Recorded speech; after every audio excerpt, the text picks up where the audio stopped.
our guns are going to make you shoot better. I turned to him and I said, listen, I'm not that good of a shooter. I just shot better than I've ever shot before. Instead of good enough, it was now seeking perfection and continuous improvement. 100% of everything that goes into that pistol is made in America. I would put our pistol up against any of those other guns in terms of shootability, accuracy. Every single day, I want us to be making the best guns we've ever made.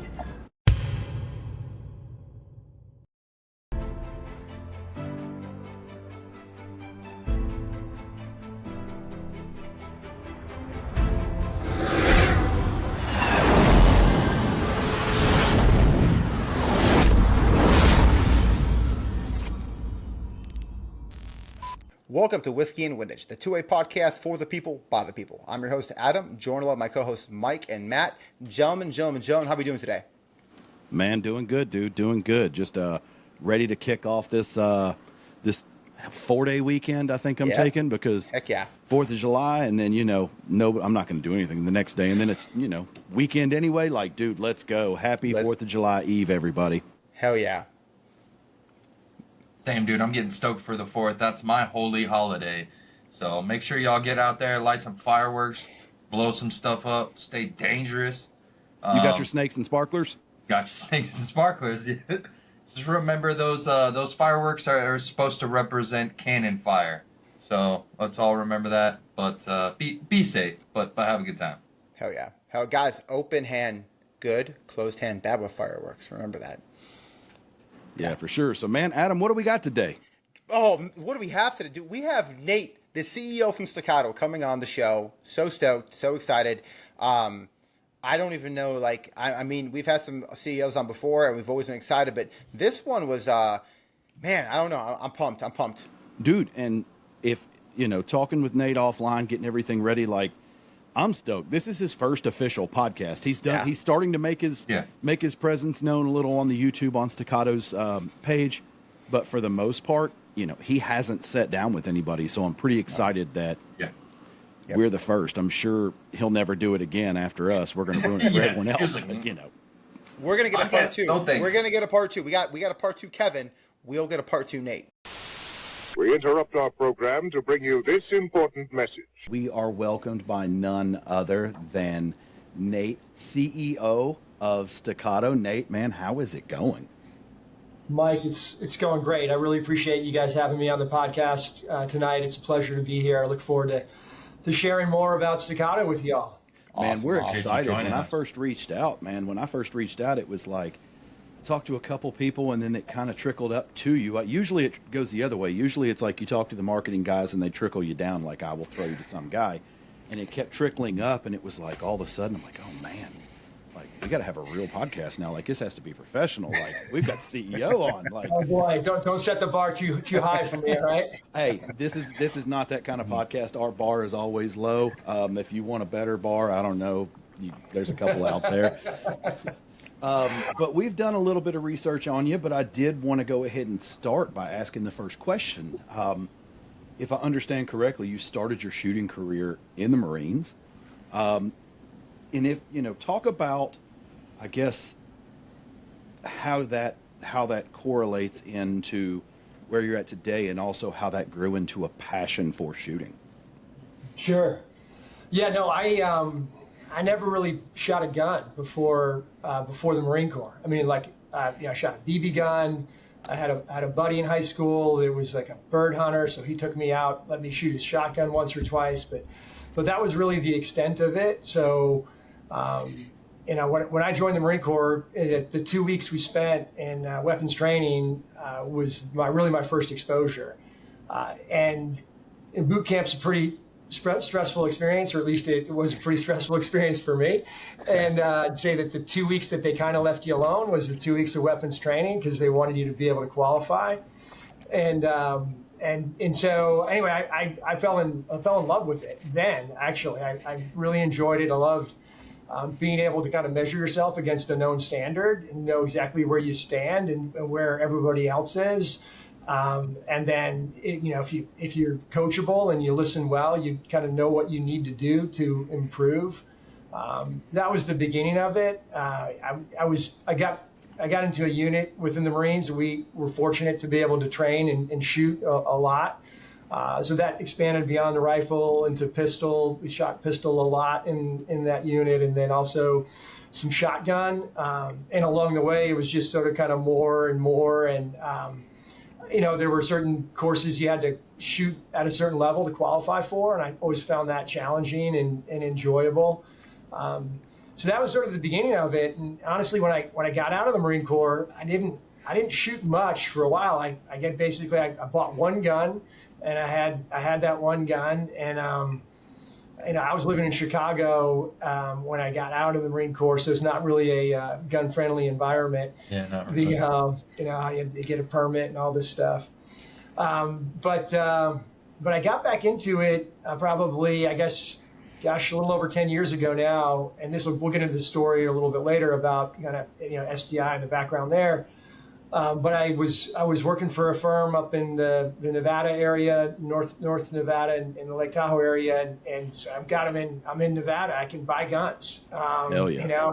And I can buy all kinds of different guns, and so I sort of started to do that and shoot a little bit, and that just led to more and more. And then since being here at Staccato, I've continued to kind of lean into that. And right now, believe it or not, I'm going to do this tactical games thing sometime later this year. So I saw on your personal Instagram, I saw you pushing the wheelbarrow cart. I saw all of that, and I'm like, man. Yeah. After stage one, I was like, oh, geez, I don't know about this, but powered through, and we'll see how it goes. It's just about setting a baseline and going from there. Makes you hate Michelle just that much more, because you're like, I'm out here doing this, and she's doing flips, and she's now a gymnast again, and she's doing everything. You're like, what do you do? Yeah. Like, save some talent for the rest of us, please. That's right, 100%. Nate, I love that, man. So I'm in San Antonio. I'm not too far from you, and tactical games is definitely appealing this year to me. I wanted to do it a year and a half ago, but I broke my foot. I had to recover, and now I can tell you right now that it's looking pretty appealing. There's a lot of people getting into it, and it's growing, especially in the Texas area. Tactical games is getting really big, so that's awesome. Yeah, well, we're hosting them every month. We're doing a skirmish here at the ranch. You should come up. Oh, yeah. I can't remember. The next one is maybe, I don't know, the 12th or. Anyway, it's coming up in July here soon, so you should come up. But it's every month. Come up. I'll put a Staccato on your hip, and so you'll basically be, you'll be on the podium for sure. Awesome, man. I love that. I'm down. He needs every secret advantage you can give him. Maybe you can take the batteries out of everybody else's red dots. All that, he needs all of it. As long as the pistols aren't Adam's strongest. Look, I photograph well though. That's all that matters. Okay. You can run that AR though. Yeah, that's right. Pistols are not, but they're getting better. But I have to ask before we move on, because I'm an Army guy. I know you're a Marine, and we like to ask all the Marines. At least I do. What's your favorite color crayon to eat? Everyone has a favorite flavor. Orange was orange for me. Still awesome. Orange. Awesome. Yeah. Good choice. Yeah. Clint Morgan said purple was his favorite flavor. Yeah. It was. Yeah, purple was. Well, that's awesome, Nate. So I do want to get into it, because I know bits and pieces of how you got involved with STI, but they were a niche company making niche guns. Like, what drew you to the 2011 and actually got you wanting to invest, I guess, into STI, and I guess now be the CEO of what's now Staccato? Yeah. So I'll back up a little bit to when I was talking about being in Nevada. So I was working for an investment firm, and the founder of that firm, big 2A guy, big constitutional rights guy, huge supporter of law enforcement and the military. So unlike most investment firms, he was not, he didn't care. He was great with anything within the firearms industry. In fact, he liked it because everybody else was afraid of it. And so we started kind of kicking tires on things, in 2012, and we were looking at a lot of different businesses. And honestly, we got a phone call out of the blue from a firm that was representing STI at the time. They were looking to raise a little bit of money. And so I took this phone call from my office, and you try to get some basics when you're on the phone, like, tell us, what your value proposition is, what's unique about your business. And so I'm asking these questions, and the guy says, well, our guns are going to make you shoot better. And so, like, well, gosh, that's a pretty bold claim.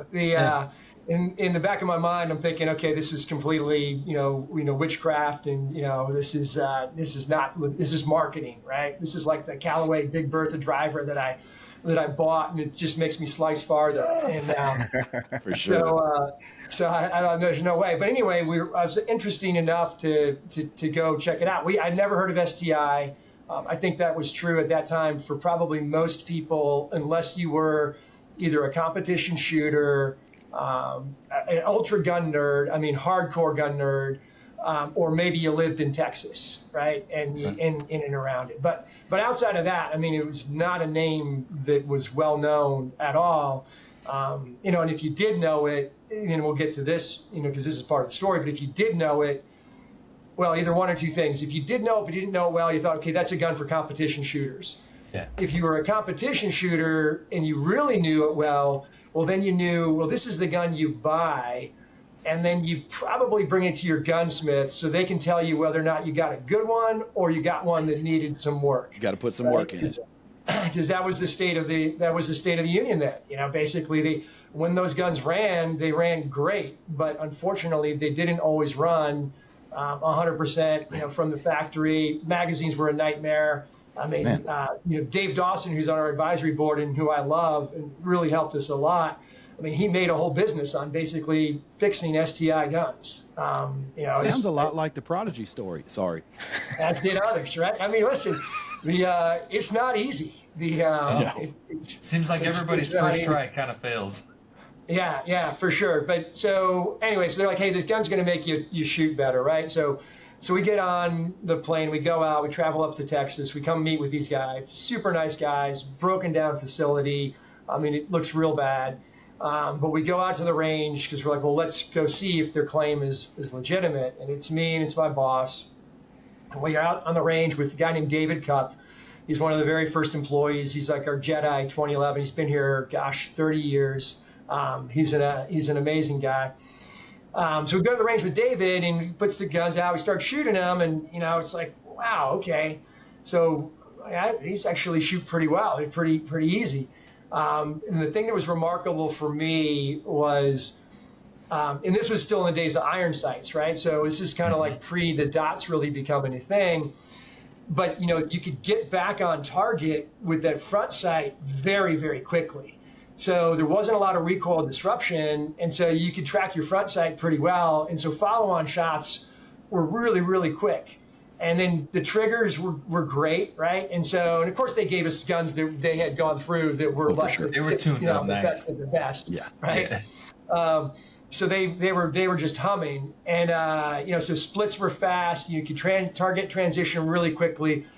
And so we're driving back from the range, and it's just me and my boss. And I turned to him and I said, listen, I'm not that good of a shooter. I just shot better than I've ever shot before. And he's like, well, same thing. And so at that point, we're like, maybe there is something to this 2011. And that was really, that's Adam, what got us interested was that very first experience, that very bold claim that they made, but then our own personal experience having it. And as we dug in more, we learned, okay, competition shooters, which was really the market for the business back then, they kind of felt the same way. Now, we didn't appreciate at that time that the inside baseball was, they didn't work all the time, right? And you had to kind of, work through that. Gotcha. Well, that's, and I will say this, I've shot a lot of Staccatos now, and they definitely make you shoot better. So, hands down, testament to that. I think just the quality of the gun, and that's cool that you got into that. But so how did that take over? Were you running STI and became the CEO, or like what was the transition from investing into STI to becoming the CEO of Staccato? Sure. Yeah. So we ended up acquiring the business in the middle of 2016. At that point, we were backing the management team that were in place. We talked to them about strategy and vision, what we wanted to do, And really the thesis was that everybody wants to shoot faster and more accurately. I mean, that was the basic thesis, right? That if we can provide that to the broad market, it's not just for competition shooters, right? You know, however, we also recognized that we were going to need to make some changes operationally because the general market doesn't want to tune, you know, their finicky Ferrari, right? They don't want to have their personal mechanic that goes with them to a match. And they're also, most of them aren't competition shooters. So they're thinking about this weapon in terms of, yeah, I want to go to the range with it. I want to have fun and I want to be able to outshoot my friends. But at the end of the day, I'm using this for self-defense, right? I'm using this for home defense, et cetera. And so we knew we were going to have to make big changes to increase, you know, the consistency and the reliability of the product out of the gate. But essentially the idea was get that fixed, implement precision manufacturing, and then bring that out into the broader market. And then along the way, take a stop through law enforcement.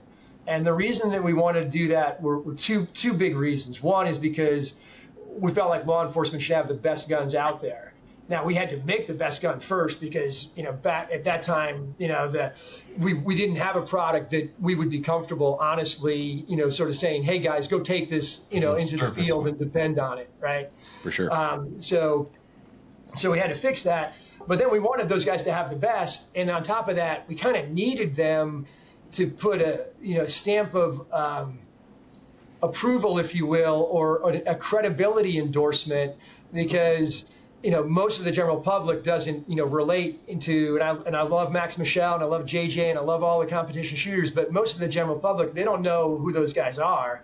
Yeah. But they know who, you know, the cop is down the street. They know who LAPD SWAT is. You know, they understand the Texas Rangers. And, you know, if the guns are carried by that type of unit, that carries with it some credibility related to reliability and performance. And so that was the second part of law enforcement that was important to us was, number one, hey, give these guys a great gun. But number two, illustrate to the market that, hey, we're not STI. You know, we're now, and this was all about the same time we did the brand change as well, which was very intentional to essentially demark the history of the business to the future of the business. So if I understand correctly so it sounds to me like, and sorry, I'm just putting the pieces together in my own head. Sounds like you guys did invest into STI. You guys bought in, and then during the rebrand, did you take over as CEO? Did I guess your boss at the time come to you and say, hey, I need you to run this place, or did you volunteer? Sorry, I kind of glossed over that part. No, you're good. You're good. I'm just interested in it. You're going to have to keep bringing me back. No, I'm super interested. No, you're good. I just think it's interesting. So we set forth the strategy, and then what happened basically was the team we had in place, they weren't able to execute it, right? And so they weren't able to get past the quality. They weren't able to get over the quality issues. They weren't able to make the changes that needed to be made really culturally within the business. Now, we had to change people, process, and equipment, and we'll get to that in a minute. But they weren't getting it done. We gave them basically about a year. I was, you know, on the phone with them constantly, in and out all the time. And eventually it was clear that I was going to have to get more involved. I was the operating partner on the deal. I was going to have to step in to basically make something happen. And also that was the expectation really from my boss at that point was, you know, hey, this is the deal. This is your deal, your thesis. You know, I believe in it. I believe in you, but you're going to have to go fix this. And darn! I need you to play with guns every day. Oh darn! So that was the end of 2017. Is your old boss hiring? Is your old boss hiring? I need a job like that. Wait, he's buying gun companies for people? Yeah, it's harder than it looks from the outside, Mike. For sure, I believe that. No, I'm just making light at it, but I'm like, man. Like, you know, everybody has their story of like, where did I go wrong? And usually mine's somewhere in high school when it was like, I'm just blinded by girls, and I didn't do any of the other stuff. So it was like, man, where in my tree did I go wrong? And I'm like, yeah, I turned left when the guy who was going to buy the companies to play with guns went right. Like, I just Yeah, I'm it's like, cool. There's still time. My There's fault. still Stop time. USA could use some Oh, help for right sure, now. for sure. I mean, yeah. Yeah. I mean, I do what I love anyway, and I love every aspect of my life right now. But it's just I always have to make fun. Like, man, where did I miss the boat? Yeah, so that was the inflection point. End of 2017, I came in basically right after Christmas, and and was effectively installed as the interim CEO of the company, and that's essentially when, from my perspective, the turnaround of the business started to really occur in earnest. Was end of 2017. Yeah. So, like you've said, STI, had a reputation as the secret weapon in the competition world, and I mean, if you got a good one, but some of the inconsistencies seem to hold it back a bit. And then you said the action plan that wasn't executed by the current team. You came in as interim CEO end of 2017. So once you took over as CEO, could kind of see the operations, the day-to-day. What was the first step, or how were you able to eliminate the inconsistencies, dial it back, and bring out that 2011 that we know as Staccato? Sure. Yeah. No. So a bunch of things, and I'll kind of unpack each one of them maybe a little bit, but Yeah. Sorry. yeah, no, it's a big. There's a lot. There's a lot there. It took a minute. So people was a big, people in culture was a huge element of it. So there was a culture of good enough. And that culture allowed a lot of problems to kind of exist and not be addressed. And so, if something emerged, it was, well, it's good enough. Is it, and so that, so we had to change that first. And essentially, pretty early on, I had an all hands meeting with the team, and I said, I don't care how many pistols. I actually did care, but I told him I don't care how many pistols we ship, but they have to be good pistols. They said, I don't care if it's only one, but it has to be right. We're not going to ship another gun that's not right. So that was a mindset shift for everyone to hear, and then we did business 101, right? We started putting up numbers, quality numbers, returns. What were guns coming back for? Why were they coming back? What were those issues? And then starting to break down and go to root cause and essentially drive those out. And so the people was a big piece.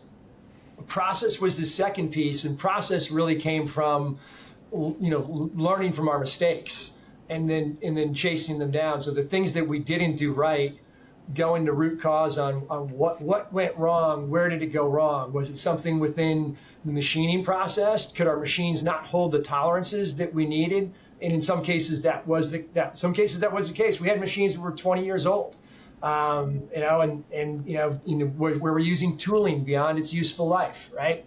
So that you get tooling breakdown. Do we have inconsistencies in how people were trained? We had a tremendous amount of handwork over, fitting oversized parts. And I can tell you that there's very few human beings that can hold a tolerance with a file the same that you can hold with a modern day CNC machine. So a lot of that mindset had to change as well. But so processes was number two. We had a big, I'm indebted forever to Dave Dawson, because he got back involved with the business after being away from it for a while. And he came in and helped us tremendously during that period where a lot of things were not going well. So that was the process side. And the last thing probably was equipment around investing in the business, right? So when we bought the business, the newest CNC machine we had was 5 years old. The average life was toward 20 plus years old in terms of CNC machines. Today, I think our oldest piece of equipment might be 4 years old. Wow. Damn, that's nice. The average is probably about 12 to 18 months. So we've invested in state-of-the-art machinery, looked at the best tooling, figured out tooling life, and just was constantly, we were trying to make better guns every single day. That was the other thing. We adopted this further mindset, and I'll let you in 1 second, Matt. Instead of good enough, it was now seeking perfection and continuous improvement. And the goal was every day we're making the best guns we've ever made. And we still do have that mindset today. Like every single day, I want us to be making the best guns we've ever made. And we're always looking to get better all the time. So that tooling, that came after you stepped in as interim CEO. It sounds like it may have been a bit of a surprise from an investment standpoint of there's now all this extra expense of upgrading the entire process. Yeah, it's never better than you think, Matt. Yeah. Okay. So most everybody knows that that Staccato is made in Texas. Texas is Staccato. But have I heard correctly? Are all of the materials that you guys use, or most of the materials, is everything sourced stateside as well? Yeah, no, absolutely. 100% of everything that goes into that pistol is made in America. The vast majority we actually manufacture ourselves, which is something that's also very different. We've been another thing that we did. Go rewind to STI. STI bought a lot of parts from all over the place. Some of them from foreign countries, and they were they outsourced a lot. We've gone the other way. We've worked to insource everything that's proprietary or important from a quality perspective that we want to be able to control, and that we think is really important to making the world's best shooting handgun. So we've brought a ton inside. We have a few things that are still on our list to bring inside, but we try to make everything we can here. If we can't make it, we try to buy it from somebody who's making it in Texas. And then if we can't do that, we're buying it from somebody who's making it in the United States. That's awesome. And that goes to every awesome. single thing, including the bags that our guns ship in. Yeah, hats off for that. That's awesome. No, that is, I love that, and I'm a Texas boy, so that makes me very, very happy. But so Nate, you did talk about being the competition gun and transitioning to law enforcement and those things. So once you took over, we're building better guns now. Obviously, you being the CEO, you're also thinking about marketing and how am I going to get this into more hands. How did you go from pushing this or marketing to law enforcement, the Texas Rangers? I know Texas Rangers carry them a lot now. I know a lot of friends that are just cops that carry them now. How did you have to do like a door-to-door calling police departments, or how did that transition happen? We got lucky. To be honest, we had a couple of agencies that were high-profile agencies, and actually I've learned this since that at most of these really top-tier SWAT teams, a lot of the operators are shooting competition, right? Because they're staying sharp. They shoot a lot more than the average cop, and probably maybe 50% of your typical SWAT team is competing in something related to shooting. And so what happened was we had a few of these teams where key decision makers, key operators had been shooting STI pistols in competition.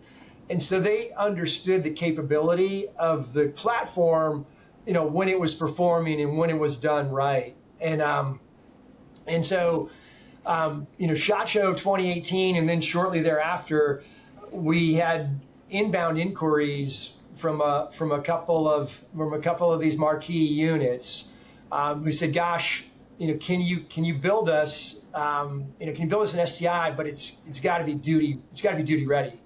Guys, so I need all the performance. I want all of the Ferrari performance, but I want it to be Ford F-150 or Toyota or Glock, reliable, right?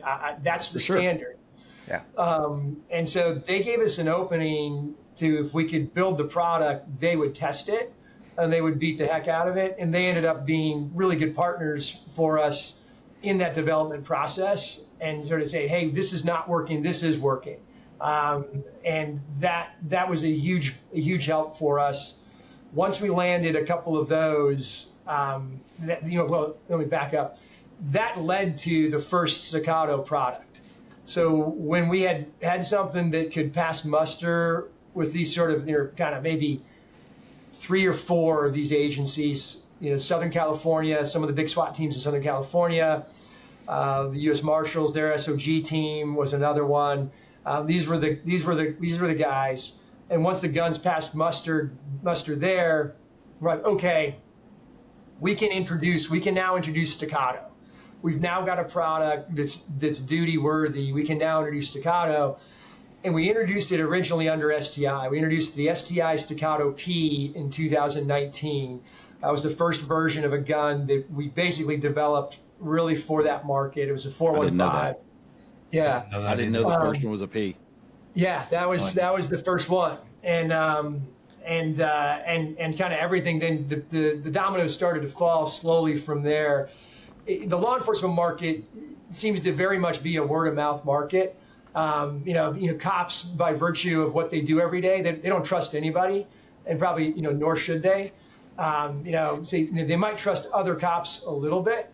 And so when you get one unit carrying it, that word spreads pretty quickly, especially if it's someone like an LAPD Metro or a Riverside County Sheriff SWAT team, running the Staccato. That's where it kind of, spread from there. That's awesome. And I know a lot of friends that are cops and just normal PD cops, and more departments are allowing them to be carried now. And it seems like every time they are getting those. I have a friend actually back in Chicago, childhood friend cop, and he invested in a subpar 2011 at first, and didn't last very long. And he's like, he got rid of that one. He got rid of his Glocks, and he got a Staccato. And he's like, his whole PD now is changing over. And I think it's cool to see the transition because, yes, you mentioned Glock's reliable gun, but it does seem like Staccato has this niche now where cops are realizing, I want to carry the best thing I can carry, the best tool I can carry, not just the reliable tool, but the best shooting tool as well. And I think that's really cool, and it says a lot about the gun itself, where you have, this country, it is shifting. It was Glock for so long, for the most part, right? Or Smith & Wesson, right? And now it's like, well, no, law enforcement, Staccato is the name now. Yeah, we went from really no presence, 5 years ago now to, we're knocking on the door of 1,600 departments nationally. That's so awesome. Have approved Staccato for use. Yeah. So we're pretty excited about that. And most of them, it's approved. They're still issuing, a Glock. It's hard, especially for big departments, to issue a Staccato. LAPD, 10,000 officers, could be real hard for that ever to happen. But we're on the approved list, and what's happening, the SWAT teams, the Metro teams, they're carrying Staccato, and then there's a trickle down effect because the cops who are on patrol, they see the performance, they shoot the guns and they see their performance on their qual scores go up dramatically, and they Adam, to your point, they make that decision, which is, hey, what's most important, and usually there's somebody at home saying, I want you to carry the absolute best gear you can carry. You're kind of going out there every day. Your life's on the line. You're protecting your community. I want you to have every advantage. And so most of our guns in law enforcement are actually purchased by the officers individually, which I think is a testament more because they're spending their own money to buy a pistol that's about $2,000. We give law enforcement a nice discount, but then once you put an optic on it and extra magazines and everything else, it's a hefty sum, especially on a law enforcement officer's salary. Well, I do want to say, since you said LAPD, I want to shout out a friend of ours, Andrew, with Syndica's Defense Corps, and I know Sure. you met with him. And so on behalf of him, I want to say, if this guy can sell LAPD AKs, I think you can get a PO for 10,000 Staccato Ps, and I hope you get it because you deserve it. You guys deserve it. Well, we did just on that note, we just, I guess maybe 3-4 months ago now, we landed a pretty big department deal in Southern California, Ontario. There are about 300 officers. And Ontario is not only issuing Staccatos, they're actually issuing the Staccato XC. So their entire department, the issued handgun is the Staccato XC with a Trigicon RMR HD. It's a pretty epic setup. Yeah. See, silver lining. If I can't find a guy to invest in a gun company for me to own, I can apply to be a cop in Ontario, and I'll get my own. Like, this is great. See, I always find a plan B. Nate knows everything. That's right. So Nate, there are a ton of 1911 and 2011 manufacturers now, I guess. Yeah. All the way from like really small boutique one-man shops all the way out to huge companies that are importing them by the bajillions from who knows where in the world. Outside of owning the copyright to 2011, what else is Staccato doing? Are you even worried about it? Are you excited about the competition? What's Staccato doing about it? Yeah, no, great question, Matt. Listen, competition makes everybody better. So you kind of, on the one hand, you're like, that's, we got these big guys coming in, right? In some cases, these are pretty big manufacturers that are coming in. And by the way, there's more coming. So there'll be some more that can maybe even manufacture better than the ones that have entered so far. So it's going to keep us on our toes. It does. What we do, and we keep it pretty simple. And I mentioned it earlier, but we honestly just try to make the gun better every single day. We listen to consumers a lot. We know there are areas that while the current gun performs very, very well, we have a pretty rich product development roadmap. So there's a lot in process right now that we will continue to be introducing to the market on a regular basis. Some things that will probably not be a surprise, and some things that I think will be a surprise to the market and how they see it. So that's one thing, trying to just keep on our toes, do our very best every day. Will we ever? I mean, think about the market overall. It's a $10 million unit handgun market in the U.S. and growing. You got Glock that does 1.5 million, 2 million units. You Smith & Wesson 1 million plus units. SIG 1 million units. So you got these big guys that are doing big volumes. That's a pretty big market from a unit perspective. The total 2011 market when we started doing this was maybe, if you added up everybody and you were, maybe there were 10,000, folks, in terms of the entire market for 2011. I mean, so, today, pretty small. Today, if you take Springfield and you take us, and then you add up all the other little guys, we're probably, we're over 100,000 units sort of as a 2011 market. So it's grown 10x. But still 100,000 is 1% of a 10 million unit market. Yeah. So we think there's still some pretty good runway within the price segment that we're in. And our brand awareness is really, really low still. Smith & Wesson has the best brand awareness. They're probably on an unaided basis. If you give if you give a gun owner a list of names, probably about 85% will pick Smith & Wesson as a name that they know. Yeah. About 10%, will pick Staccato, right? It's changing though, man. It's changing. I forget how young your company is in general. You guys, you're wise far beyond your years, but I mean, we're talking 2017. I mean, that's nothing. That's 7 years. So that from what you guys have done, going from STI to this, I mean, that's amazing. The rebrand progress in that short amount of time has been like. Yeah, we introduced Staccato as the overall name for the business in May of 2020. Yeah, So speaking of the Staccato name, now I want to talk about the customers. So Sure. my co-hosts will understand when I do this because they're going to be mad they didn't think of it. But Matt, Adam, and myself all have a common mutual friend that I have to shout out during this. So her name is Staccato Pam. The one and And- only.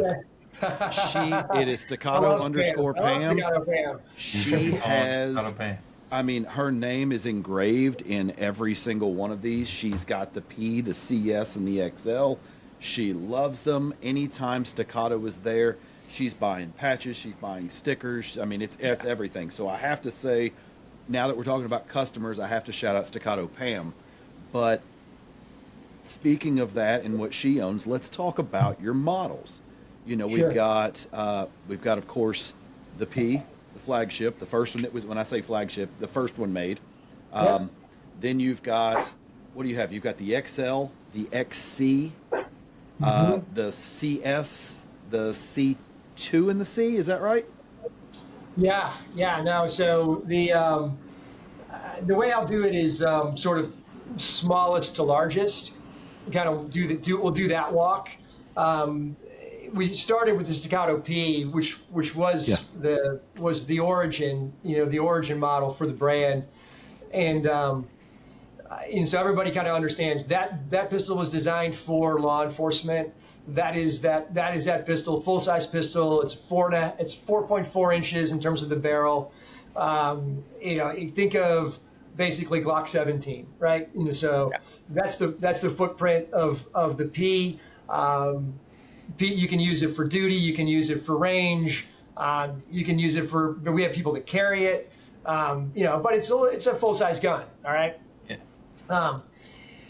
We sell more of those than any other gun still today. Staccato P is our #1 seller, largely because of law enforcement, and about 20% of our sales, which is a pretty high percentage for most companies, but 20% of our sales go to law enforcement today. Awesome. So that's what's happening there. If you took law enforcement out of it, our #1 seller would be the CS. So the CS is our smallest gun. It's a 3.5 inch, and if you can kind of think of it as, for those who love or not love, I don't know if anybody loves it, but the 365 macro, and I think SIG makes a good product, and they're a really good competitor, and they've sold 1 million of those 365, so they definitely know how to market, if nothing else, right? So, but the 365. The 365 macro is, you could put it on top of a Staccato CS. They would match up very, very well in terms of footprint. So it's a compact concealed gun. It's not going to conceal as easily as a 365, right? Which is going to be slimmer, and it's going to have a shorter grip, but it's going to be a gun that you can shoot. We were very intentional with the CS. We said, and this is core to our DNA, we're never going to make a product where we don't own shootability. Where that gun doesn't shoot better than any other gun in the category that it sits within. And the CS was honestly the smallest gun that we could make shoot like a Staccato.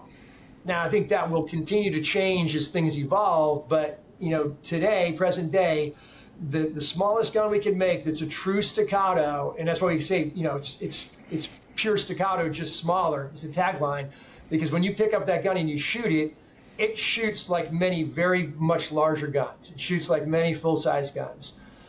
So the buyer for the CS is anybody that wants a concealed carry gun that they actually enjoy shooting, that they actually are going to shoot more than 50 rounds at the range, and then a few rounds of duty ammo, and then put it in their pocket and hope for the best if something happens. So if you're actually going to shoot and train with your concealed gun, the CS is that platform for you. Stepping up from that, the gun that we are about to start shipping, actually, it will be in dealers on Thursday. So June 20th, folks can go out to their local gun store, local Staccato dealer, and they can pick up a Staccato C. So it will be in stores, and it will be shipping online on this Thursday, June 20th. That's a 4-inch version of the CS. So kind of think think Glock 19, in terms of footprint for that gun. And that gun probably will sunset the C2. We'll see. It runs on the new, our next generation magazines. So the magazines we designed the CS around. So those magazines are slimmer, which allows us to do a smaller circumference grip, which is some of the feedback we've had from consumers over time, and especially those with smaller hands, and not the gender stereotype, but women usually have smaller hands. And so Mike has small hands. He needs that. And so women and Mike. There's my little finger at him. So this gun we designed for those with small hands. Basically, they say, hey, we love your gun. It shoots great, but the grip's freaking ginormous, right? Yeah. And so that was the intention around the CS, and we're carrying that forward to the C. The C will have both a compact or a shorter grip and a full-size grip, but they'll both have that smaller circumference, so easier to conceal. We're calling the C, or the tagline for the C is all-purpose staccato, because you can configure it with a different grip. If you want to carry it, you want a shorter grip, you want to do more of 19X style, you can do the full-size grip with it. At 4 inches, it's easy to conceal, but it's also long enough for duty. One of the things that law enforcement department told us is that, hey, we love your C2. We would actually carry your C2 on duty, except for it's 1/10 of an inch too short. We have a minimum 4-inch barrel requirement, so many departments have that requirement. So when we went to when we said, okay, with a C, we're going to do that. We're going to hit that 4-inch mark for law enforcement. It's got an external extractor, so it carries forward all of basically the product improvements that we made in the CS. We're bringing those V3 2011. Everything that we did there is carrying forward in the C. So that's sort of the next in the lineup. Go ahead and put me in line for one of those demos. I want to shoot one. I know the people. I go to a spot that's a really big Staccato dealer next to me until I get my brick and mortar. I'll shout them out. It's Royal Range in Nashville, Tennessee. They do a really good job. Love them. So I'll go down there and I'll get to hold it and play with it, but of course I won't get to shoot one. So when you get one that's all worn out as a demo and all the important people have shot it, call me last and then I'll shoot it. Yes, sir. Coming your way, Mike. We talked about Adam and Matt. They're gonna. Don't worry, guys. Offline, I'll give you some love. They're getting better stuff than me. I'm getting a keychain. So they would skip over the peaks. We talked about that already. The next one in terms of size in the lineup is the Staccato XC. My favorite. It's everyone's favorite, Adam. The XC is also my favorite. Although it's interesting because Mike had a different experience when he was shooting. But I changed my mind day 2, and I had to tell you that it was like, man. Oh, okay. I got crazy, and I'll just say it real quick. I preferred the P the first day because when I'm holding it empty mag to empty mag, the P was better balanced, and I'd load 4 or 5 in the mag, and the P was still better balanced just because of the compensator. So it was still a little front end heavy, so it would be downward.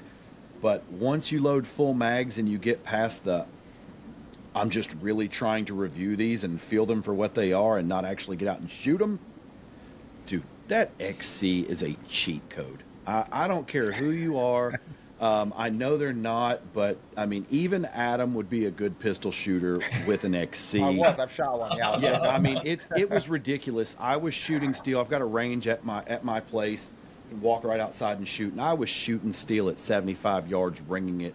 I didn't even mess with the optic that was on it, didn't tune it, didn't anything, and it was like, are you kidding me? Like, this is ridiculous. So XC all day if you've got the funds. If not, you will not be disappointed in the P. But if you're debating and you can do either or, because you can't do both. I mean, if you can, do them both. But if you can't, XC all the way, first choice. Yeah, and I would agree with everything you said, Mike. And this is frankly why Ontario went with the XC, right? I mean, versus the P, because they're same thing. I mean, the officers shoot better with the Staccato. But then if you can I'm going to shoot a Staccato P versus an XC, you're going to shoot better with the XC. It's the same thing. You've got less recoil, less disruption to your sight. The dot really doesn't move. If you've got a decent grip, the dot doesn't leave the window, right? On an XC. So your follow-ons are super. Your splits, the trigger's great. So your splits are basically just about how fast can you work that trigger. So a .12, .13 split, is definitely doable with the XC kind of all day long. People love it. It's our number 3 top selling gun, even despite the price. It's worth every penny, but it is the highest priced one you guys offer. It's the flagship, right? It is. Choose your analogy. It's your AMG version. It's your GT3 RS. I mean, it is all of that. Man. So that's the XC, super popular. And it is. We hear this all the time, Adam. People come up and they're like, "I suck at shooting pistol. I don't really like it. I don't enjoy it. I own 3. I'm really an AR guy, or I'm a shotgun guy." And we're like, "Well, we got something for you." And they generally leave ordering an XC. So. Oh yeah, they're awesome. He would be great ad campaign for you because you'd be like, "Even this idiot can shoot accurate." I mean, that would be the tagline and everything. Yeah, it really is a cheat code. And then the last in the lineup is the Staccato XL, and this one is it's a 5.4, so it's a very long pistol. A lot of folks love this gun. Competition shooters tend to love this gun. This kind of fell out of a gun we made in the past, which was the DVC3 gun back in the day. Is the gun that the John Wick Combat Master is modeled after, essentially. So if anybody who's a Wick fan, or if you got a Combat Master, if you shot a Combat Master, basically the XL is essentially the same gun for all intents and purposes. Although we keep making them better every year. We did just release one with an island barrel, which is pretty cool. I know most people aren't on video, but I've got one. You can touch them. You can touch them and show them. Is that the one? Yeah, is that the one with the gold barrel? Yeah. So this one, I don't know if they can. So Royal Range had one of those, and Royal Range had one, and I had to DM, and I asked my friend there. I was like, "What's the price on that one?" And she told me, and I was like, "Yeah, okay, cool." She was like, "Hey, it's limited edition." I was like, "Yeah, but so are my funds." Yeah, so we made 600 of these. They're gonna. I mean, we made about 1,500 Combat Masters total. Those all sold out, and today the originals they trade on the aftermarket for like 2-3 times what the original MSRP was. So. People love that gun. With the island barrel especially, it's amazing. It accomplishes sort of what the XC does in a different way. The heavy, long barrel, long frame, and it's super popular with competition shooters. Dude, it was beautiful. I got to hold it. It was beautiful. I mean, you talk about 2-3 times. We have some friends from Norway that we know from Norway Arm, and they were telling us if they can get a Staccato over there, they're going for like some of 15-20 grand, like they're selling for over there equivalency. Like they're going crazy over there. They're loving, wild. It's a good problem to have. I mean, you guys are busy, and I know that you would welcome any and all POs to come across your desk. But at the same time, you're all in right now. So, I mean, it's a good problem to have because that just means you got to build another facility right beside the one you've got and just keep adding tooling. But, yeah, I mean, it's not for everyone that wants to know because I go into dealerships and I won't speak for Nate. I won't speak for the dealers. But from everything I gather, Staccato sends out as much as they possibly can. It's not because they don't like that dealer that they're not getting their gun in right now. It's just the demand is so high and that everybody wants one. All they can do is fill the orders in the order they're getting them in. So it's one of those, they're not picking on anybody. It's just, hey, having a demand problem is a good thing, but it can also have have a negative effect every now and then. But I mean, you should understand that when you're buying something custom anyway. Yeah, it does. I mean, and this is probably the one area where this is the one where there's this balance between you want to have a product that's in high demand, that's dear, that the public appreciates, that they put a premium on, that they aspire towards. But at the same time, you've got to meet some of that market demand, because if you don't, you're basically opening the door for competitors, right? And so and that works both ways. It works both for end consumers who are like, hey, I want to buy a 2011. I went to the store. They didn't have a Staccato, but they had a Prodigy, and it's less expensive. And so I figured, what the heck, I'll give it a try. And it works for dealers too, because if the dealer's like, well, geez, gosh, Staccato, I've been asking you forever if I want to be a dealer, and we're like, well, gosh, we're trying to fill all of our existing orders, and you can only say no for so long until people find another solution. And so we're very aware of that, and which is why we've been working really, really hard to build capacity and increase production while maintaining quality, because that's the governor, right? Is quality. I could make a lot more pistols right now, but quality would go down. Right. And so figuring out how to scale production and quality at the same time, which I'm really proud of our team, because we've actually been driving. Look what you've done. Yeah, look what you've done. You said since 2020, the brand. Look what you've done in 4 years. I mean, I think you've done a hell of a job already. So I mean, growth is going to be a natural thing. You're going to get bigger and bigger and bigger. But I mean, you're growing with the company, which is a good thing. We've got an amazing team. I mean, the team we have, we're super blessed with the people here. They really care about what we're doing. They think about every gun as if it's going, downrange into the hands of one of their family members, and we really emphasize that. We bring the law enforcement team in to talk about, if they've used the gun, when they've used it, how they've used it. So people really, really care. You'll see that when you guys come visit. You'll walk the floor and you'll see people who care very deeply about every single operation. They all know what they're doing is really important. But it's that balance on supply demand. We've got to meet the market demand, because if we don't, just opens the door for somebody else to meet that demand. Oh yeah. Nate, so I'm actually pretty excited for this question. I've been holding off on it, but he's talked about this question since our very first Instagram live before we were a real podcast, and he has saved this. And he said, if I ever get Nate or anyone from Staccato, this is going to be my question. Yes, so I'm excited. So I'm a military guy, so active duty Army, and obviously, like, the military uses modularity. That's why we went to the SIG. Whether you love it or hate it, don't matter. It's modular. Special operations use Glocks. Navy SEALs have used SIGs forever. The modularity, it's quick to take down. My question is, take all the government contracts, all the hoopla that you have to go through. Is the Staccato a combat gun, or could it be a combat gun? Why or why not? Yeah, so we do not currently have a pistol that would meet the current U.S. military requirements, okay? So we don't presently have that. The areas where we wouldn't meet, modularity is a big one. That's probably one of the biggest ones. Some of the really rigorous adverse conditions testing, exposed hammer guns. There's some things where you if you're gonna freeze that thing in humidity, there's potentials you're gonna have issues there.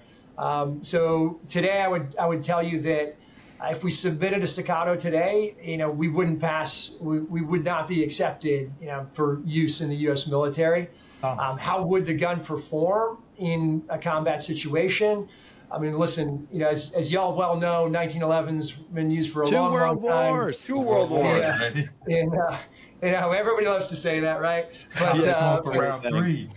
But even as recently as 10 years ago, Marine Corps MARSOC is fielding 1911s, and so I think that everybody knows and appreciates the shootability of the platform, and so I think I would put our pistol up against any of those other guns in terms of shootability, accuracy. So it will kind of come down to how much does that matter in the military? Your pistol is a secondary, right? It's not your primary, right? And so it's easy to go with a Glock, right? Because you're probably never going to use it in most situations.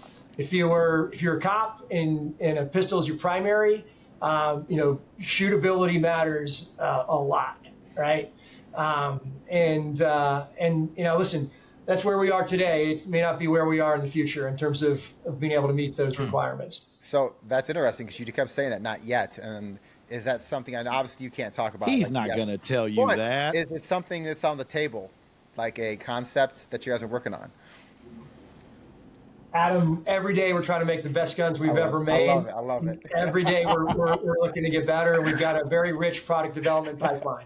Nate's a great CEO. Nate, He's a great Nate, CEO. I had to try, Nate. He's a great Man, this is not his. It might be his first podcast, but it's not his first rodeo. Hey, you know what? You had to try. So Nate, the general public, I mean, at least like in our little world of social media and YouTube, like the gun public is fascinated by Staccato. Like you've got everybody's attention, and it's kind of related to brands like Louis Vuitton or maybe like the Rolex of a handgun. People who own them are telling you why you need them. People who don't own them are telling you why they can't. Usually it's because of money. Sure. But talk about why it's not necessarily an apples to apples comparison with some of these other brands, like the things that are going to set a Staccato apart from a double stack 1911 and 9mm that somebody might be able to buy for a quarter of the price. Yeah, absolutely. So great question, Matt. I'll run through a laundry list of items, and then maybe kind of circle back on one or two. Okay. On one or two. But we talked about this a little bit earlier. But starting with Made in America, right? Every single component, all the parts that we're using are made and sourced here. Most of them made by ourselves. That's not true for most of the product that's being sold at a lower price point than ours. The other thing that I'll call out is how are the parts being made? So small parts, many folks have heard the term MIM parts, stands for metal injection molded parts. They're most people don't love them. But for a variety of reasons, but they are much less expensive to produce than a part from a forged from a piece of billet steel. So it's, as it sounds, it's a molding. You invest in a cast, you can make, hundreds of thousands of these small parts. They tend to have kind of more sharper, harder edges. They're a little more abrasive. You may have a cavity in there. They may break over time after hard use. So these are some of the things that MIM parts, are not the best for. So we don't use any MIM parts anywhere in our handgun. Again, not true for most of those other products that you're talking about. The other thing would be kind of the I'm going to call it sort of how much work goes into fit and finish. So parts coming off of a CNC machine, they may have really super great tight tolerances, but they also tend to have sharp edges. They tend to be kind of a little more refined. They tend to not be kind of feel like it fits really nicely in your hand. And so we spend a lot of time after the product's put together to remove those, to chamfer hard edges, to remove hard edges so that you can shoot this gun all day long and not develop any hot spots in your hand. You're not going to get any blisters. You're not going to get any kind of these things. You're not going to get kind of, things where the gun doesn't feel good to operate, right, all day long. You might be able to go shoot a mag too. You might be able to go shoot 100 rounds. But I guarantee you try to shoot an all-day class, 500, 600, 700 rounds with some of these other products, you're going to feel it in your hand. And so that's another thing. A lot of cost goes into that. Another element would be things like barrels, right? A lot of people source barrels. Every barrel is not the same. I can buy barrels from a lot of different manufacturers. And we try a lot of different manufacturers, and we buy a barrel blank today. It's one of the things we're bringing in-house. We will be making our own barrels in the future. Right now, we're only making sort of what I'm going to call ultra match grade barrels in-house, because we do have that capacity and ability to do it. But most of our guns shoot with a phenomenal match grade barrel, but it's one that we've spent a lot of time sourcing. It costs us more because they change the broaches, the rifling is really good. They repeat, the barrels repeat, they're ultra accurate. So that's another area, so that barrels, kind of, come into play. Tooling, we talked about tooling, as well. How often do you change your tooling? And how long do you let the thing run, right? So tooling basically is a bunch of drill bits, so that's what they look like. The very first time they cut, the next time they cut, they're duller, right? The next time they cut, they're duller thereafter. I have a life frame. So we trade tooling a lot. We spend more in tooling than it costs to make a Glock. Okay, the entire gun. So they sort of add all these things add up kind of over time, and then it's the metal and the quality of the metal, right? There are different qualities of metal, both carbon steel and aluminum, and different grades of alloys, and even there, even somebody says, okay, well, it's 70-75. Well, guess what? Everyone's 70-75 isn't necessarily the same. You got quality with suppliers that you got to work through and vet those that you get really comfortable with. The better suppliers tend to maybe cost a little more to do business with. Assuming all parts are already made, you're not made, how long does it take man hours to build a 2011? Okay, so everything, we've already done the frame manufacturing, we've already done the slide manufacturing, so we're basically starting. Yeah, I don't know how your process is, but let's just pretend everything is in a parts bin and we've got all the parts sitting in front of us. We've just got to pull them, and I guess we're gonna have to make them all fit. But I mean, I want to talk about the quality and the testament to it. Sure. Okay, so to start with, and by the way, remind me to come back to affordability, because I want to mention one thing on that, Matt, before, so we'll come back to that. But in terms of time to build, Mike, if we're starting from scratch and you said, Nate, I need you to build this gun and I want to have this custom serial number on it, so we're going to build that from scratch. It's going to take us 2 weeks is the fastest we're basically going to turn that. Now, that's because we're making the frame, we're making the slide, we're making all those components along the way.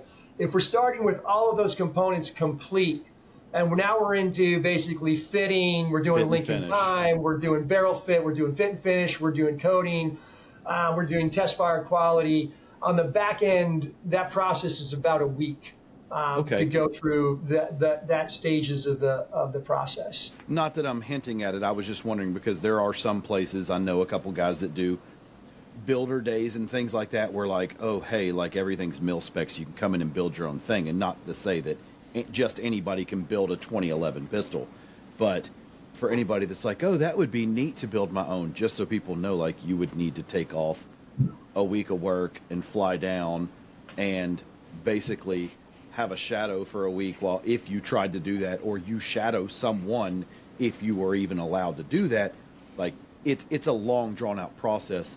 So to follow that up, other than, and I guess this will be a great time for you to talk about the cost, because my question is, other than the cost, what challenges do you face to persuade a consumer to not buy the mass-produced, simplistic firearm design? Not 2011 copies, not any of that, just in general. We'll just say a 365, a Glock 19, a whatever.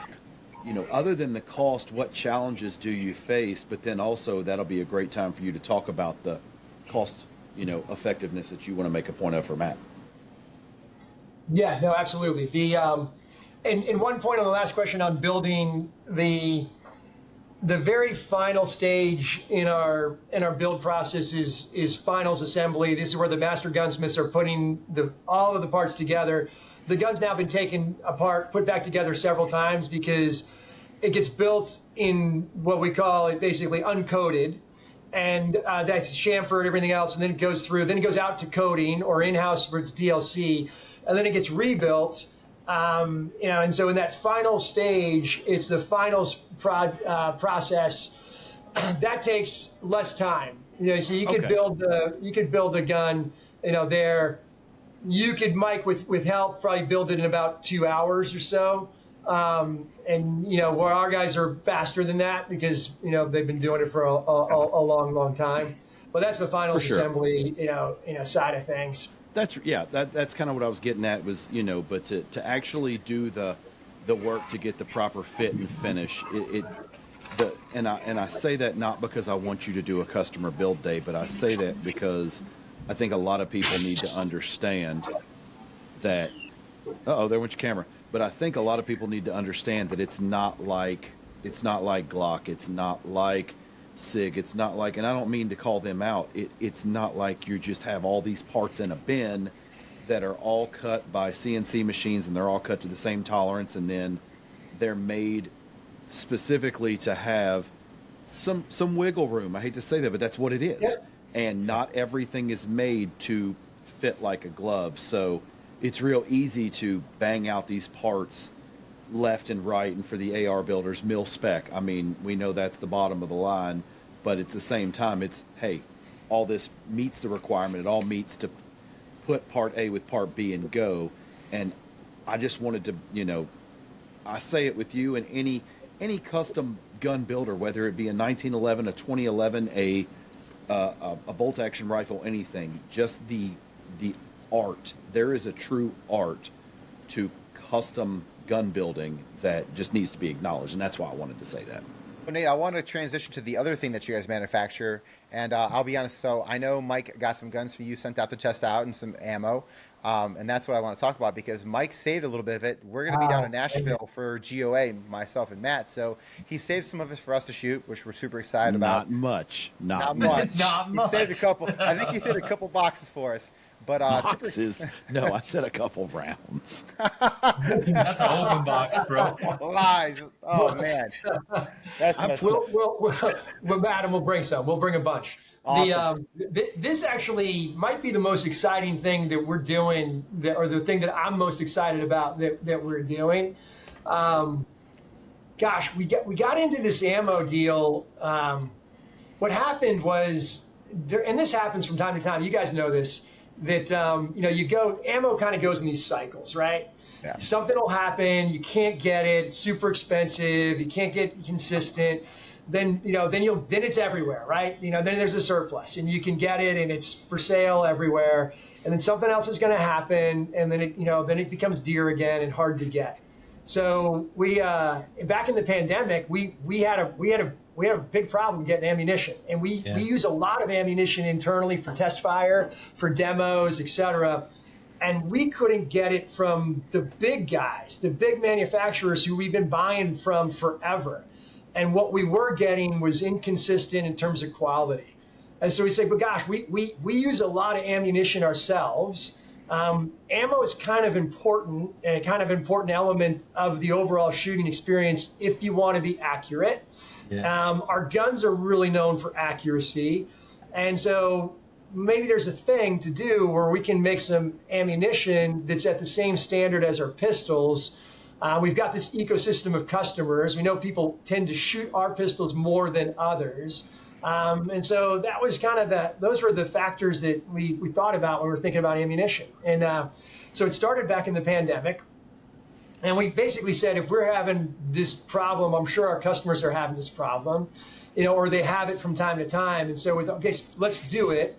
And we want to be able to provide great ammunition, basically always available to our customers. Like so here's the deal. You sign up for a subscription, we're going to guarantee you that availability. We're going to basically put aside manufacturing capacity for you. So you're never going to not get that ammo, and the price is never going to change. So basically, we're going to basically say you're guaranteed price, you're guaranteed availability if you're on our subscription. And we're going to basically block out manufacturing capacity to do that. So that's what we started. And the reason I'm so excited about this ammunition is it is awesome. It's badass. It is awesome. It is really, really, really good. There's a guy named Todd Hodnett. He's on our advisory board. For those of you who are into long-range shooting, if you don't or haven't heard of Todd Hodnett, check out Accuracy First. Todd's been basically training Tier 1, snipers for 20-plus years all over the world, but all of the best of ours here in the U.S. And so he's an accuracy guy, right? The name of his company is Accuracy First. So mostly it's rifle calibers, right? That's mostly what they're doing. BCs and standard deviations and Doppler radar and all this stuff. Well, I had Todd down yesterday and I said, hey, Todd, bring your PCC, bring your most accurate PCC down with you. And I want you to shoot some of this ammunition. And so then last night we're at dinner. He's like, yeah, I gotta say, how was it? And he's like, well, it's pretty good. I said, well, what do you mean? He's like, well, I was shooting 1-inch groups. And I'm thinking to myself, shit, that's not very good because we've been shooting like 1/2-inch groups at 25. And I'm like, and so I was waiting. I'm like, well, Todd, what distance? And he's like, oh yeah, 100. Wow. And so he's shooting 1-inch groups, at 100 with 9mm. And so I was like, okay. And I'm like, well, what are you seeing in the other stuff? He's like, well, usually it's 4 to 6 inches, typical 9mm ammunition. So it's hyper accurate. And that's why I'm really excited. And that's kind of the story behind it, Adam, why we got into it. So I do want to make a question. I do want to make a statement real quick. Sorry, Adam. So all things being transparent, I talked to Nate about this. Nate sent me some ammo out. I got to shoot it. I shot it out of Staccatos. I shot it at my place just to test it out for all the listeners. If you have a question about it, please comment. We'll be glad to talk about it. But what I did do that I didn't tell Nate, which wasn't a big deal, but he sent me some ammo, but I ended up shooting almost 1,600 rounds that weekend. And what I did was I compared 600 rounds of the Staccato match, and I shot it against 124 grain CCI. So I know, it doesn't take a rocket scientist to figure out what you're going to get. But what I wanted to say was that shooting it out of the same gun, moving off of steel targets and shooting other targets, IDPA stuff. I was shooting A zone, B zone, C zone stuff, and shooting with the Staccato. Everything was A zone that I was aiming at. Everything was, it was perfect. With the CCI, I'm not going to knock it. I hit a lot of A zone stuff, but I wasn't trying to go timed. I was just standing up and shooting at different distances. And I had a couple flyers, man. I'll be honest. I had some in the B zone. Nothing in C, but it was B. But when I looked at the A zone grouping, everything made sense because, just like you said, the groupings, I'm not going to tell you guys my groupings because that's none of y'all's damn business, but my groupings with the Staccato ammo were much tighter than with the CCI. And I'm pulling up the website now, and I'm not even saying we're going to get the 1,000-round case at 45 cents a round. I'm going to say we're going to buy a 50-round box on Staccato's website today, $24.95. What we're looking at right there is about 49.9 cents. So we're going to call it 50 cents a round. And I'm scrolling through everybody's favorite cheap place to buy ammo locally, which is Academy Sports. I'm looking at mine right now. You've got CCI Blazer Brass at $14.99. You're taking that to dump it in, range, which I'm not even going to talk about Staccato's range ammo right now. This is the match grade. But if you're going to take it to dump in a range, okay, yeah, CCI is cheaper. Cool. Now we're going to bump up to Winchester 9mm NATO 124, $45.99 for 50. We're also going to look at Browning. We're going to look at Hornady, $29.99 for Hornady. This stuff is $24.95. You're getting quality match grade ammo for. I'm not affiliated with Staccato. Staccato doesn't pay me anything. I'm just being honest. You're paying the same or cheaper for match grade ammo from Staccato. Yeah, there's going to be a hazmat fee, but there's going to be one from anywhere if you're buying online. So we'll just eliminate that. But other than walking into an Academy Sports, and if you're buying one box of ammo from Staccato, you don't need to buy a box of ammo anyway. Just don't waste your time. Unless you're trying to try that out and you're buying it with a pistol. But seriously, this stuff is. I had a great experience with it. And what I found out was that the only downside was I had nothing else to blame. And I joked with Nate about that. I can't blame the gun. I can't blame the optic. And I can't blame the ammo.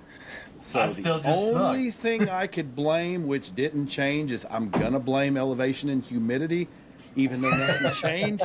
But I gotta blame something other than myself. So there's my 2 cents.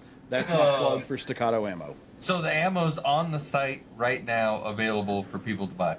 I can add it to the cart right now. I'm looking at a 50-round box for $24.95, and I'm not talking shipping or tax, just that.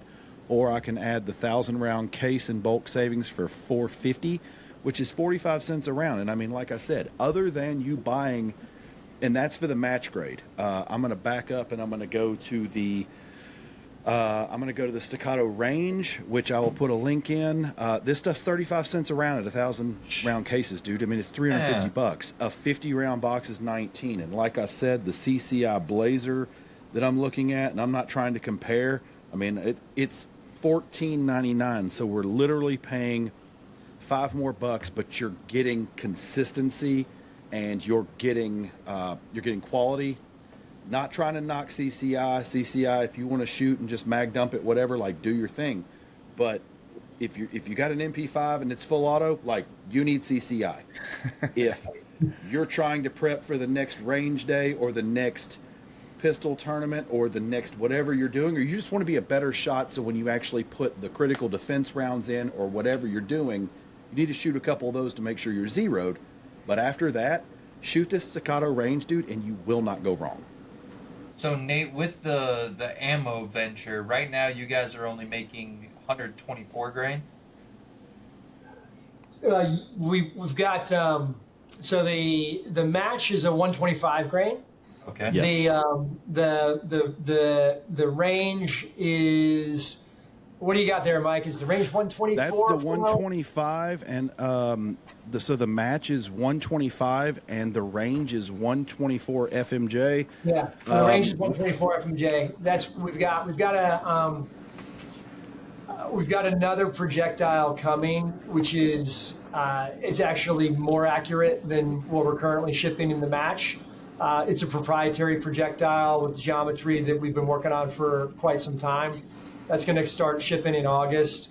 That'll be a. So Nate, was that developing this new round? Was that kind of any feedback from your pro shooters, your pro staff, or like how does that working now? I know obviously necessity allowed you to create ammo, but as your pro staff helping develop and giving you like a lot of feedback on this next venture?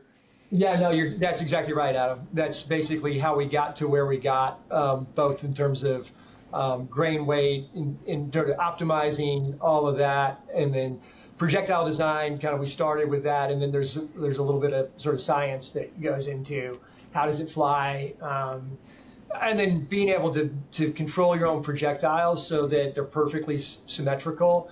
Down to really, really tight tolerances makes a huge difference in how the projectiles fly. So I do want to ask you one last question. Sorry about the subscription, because you mentioned that and then I saw it on your site. I'm not going to hold you to this because you may know the answer, you may not, and you have the right to change your mind. But looking at this, purchase one time or select a subscription to lock in pricing guarantee and save up to $99 on a case. And I see one-time purchase, 30-day, 60-day, 90-day, 180. And that, when I say those, I mean every 30 days you'll get something, every 60, every 90, or every 180. If I choose every 180 days, which, guys, that's like 2 cases of ammo a year, you're saving $49 a case. You're getting a case of range ammo for $300 for 1,000 rounds. So you're getting them for 30 cents. So you are in that. I don't even want to say it because it's a discredit to what you're doing, but that is CCI price. That's budget range ammo. How long does that lock in? If I sign up for that, does that lock in for a year? Does it lock in for 6 months? It locks in for a year. Okay. Locks in. We're guaranteeing the price for a year, because that's kind of what we're able to do with what we have purchased in terms of inventory. At that point, the powder market might be very different, and really it's powder right now. Powder is the big thing that's become an issue. And powder, actually, I didn't realize this before we got into this business, but all powder is very, very, very much not the same. and then yeah. powder blend, and you start with powder, and then you blend to get to your proprietary blend that you want to give you make it clean, give you enough fast, enough slow, and that's about the extent of my knowledge. But I know there's some powder scientists that have really helped on that and made it amazing. So I was gonna start the hobby of reloading, and my wife helped me out. I've got a press, I've got a reloading handbook, I got a scale, I got some dies. Where'd you get those scales? What? Never mind. I got a powder scale, and then I read the reloading handbook and immediately gave up. Yeah, Powders are wild. Yeah, it takes a minute. I won't. This was the last time I mentioned him, but Dawson, who's down the road from us on our advisory board, has been reloading for 30 plus years. Was one of the original Grandmaster shooters. He's very, very proud of his ammunition that he continues to reload to this day. And I said, Dave, I want you to just do me a favor. Just test ours versus yours. Tell me honestly what happened. And he promised we're gonna put this on video, so we'll see if we can hold him to it. But 3 out of 5 times our ammo beat his ammo. He's hand reloading. So. Yeah. So the last thing I'll say about the ammo is for everybody that's interested in the subscription. If you buy a box of 50 from Staccato, we're going to say the Staccato range ammo, which is the 124 grain. Right now, just buy one box, no subscription. Like I said, $19.95 on their site. If you subscribe and say, send me one box of 50 every 30 days, it's $17.16. If you actually, and this might be messed up, so you might need to fix this, but if you say, screw that, send me a box of 50 every 180 days, you still get that same price of $17.16. So just by signing up for a subscription to say, I promise I'll buy 2 boxes of ammo from you a year, you're saving over $2 a box.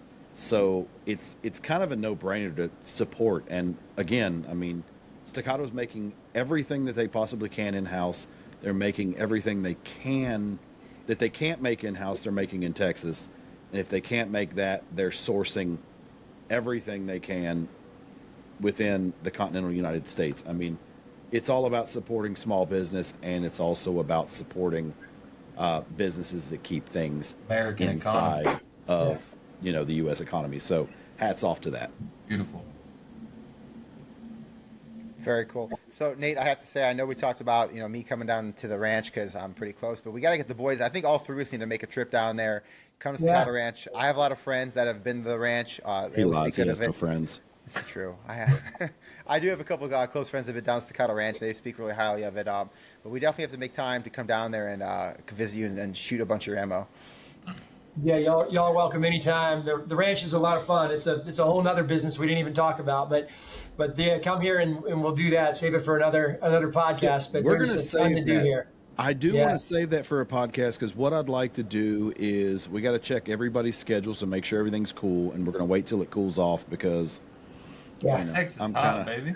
Yeah, Texas is It's hot. not that bad. It's not that Texas bad. hot. Look, and I'm fat and I don't dissipate heat well, so we got to wait till it cools off a bit. I'm from So, Idaho. I don't do that humidity thing. Yeah. So what we need to do is we need to try to do it, and if you're good with it, we'll just steal your Wi-Fi password, and maybe we can do a podcast there, and we can also Absolutely. and we'll also do some range time and all that, and we'll try to do it sometime in the fall or the spring. I mean, I'd love to do that. Love it. Love to have you guys here anytime. For sure. So I guess the last thing that we have before we close out, Nate, is, man, we've talked about it. We've pumped it, and I'll go ahead and pump where I found Staccato. And online, you can reach that at staccato2011.com. But other than that, where can the people find more information about Staccato? What's the Instagram, social media, any of that stuff? Yeah, so let me do the ranch. So the Staccato Ranch is www.staccatoranch.com. So you can go there online.